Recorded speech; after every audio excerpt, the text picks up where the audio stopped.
அமலாக்கத்துறை விசாரணைக்கு தடை இல்லை என்று சென்னை உயர்நீதிமன்றம் தற்பொழுது உத்தரவு பிறப்பித்திருக்கிறது. இது குறித்து நம்முடன் பேச பாஜக மூத்த தலைவர் ராஜா அவர்கள் நம்மோடு இணைப்பில் இருக்கிறார். சார் வணக்கம். அமலாக்கத்துறை விசாரணைக்கு எந்தவிதமான தடை இல்லை என்றும் அமலாக்கத்துறை தனது விசாரணை தொடரலாம் என்றும் சென்னை உயர்நீதிமன்றம் அதிரடியாக இந்த தீர்ப்பை வழங்கியிருக்கிறது. இந்த தீர்ப்பை எப்படி பாக்குறீங்க? இது குறித்த உங்களோட முதற்கட்ட பார்வை சார். இந்த தீர்ப்பை பொறுத்தவரை நான் அதிரடி என்றெல்லாம் பார்க்கவில்லை. ஏனென்றால் அமலாக்கத்துறை சட்ட ரீதியிலாகவே அவர்களிடம் இருக்கின்ற தரவுகளின் அடிப்படையில் அவர்கள் விசாரணை மேற்கொள்கிறார்கள். ரைடு தேவைன்னா நடத்துறாங்க. ஆனால் இந்த டாஸ்மாகை பொறுத்தவரை இந்த வழக்கு நடைபெறுமானால் இதுல கெஜ்ரிவால் மாட்டிக்கொண்டது போல தமிழகத்துல யார் வேணா மாட்டிக்கலாம்.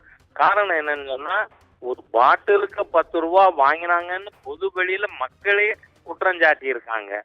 ஆகவே இந்த விசாரணை சட்ட ரீதியிலானது. எனவே உயர்நீதிமன்றத்தினுடைய தீர்ப்பு எனக்கு ஆச்சரியம் அளிக்கவில்லை.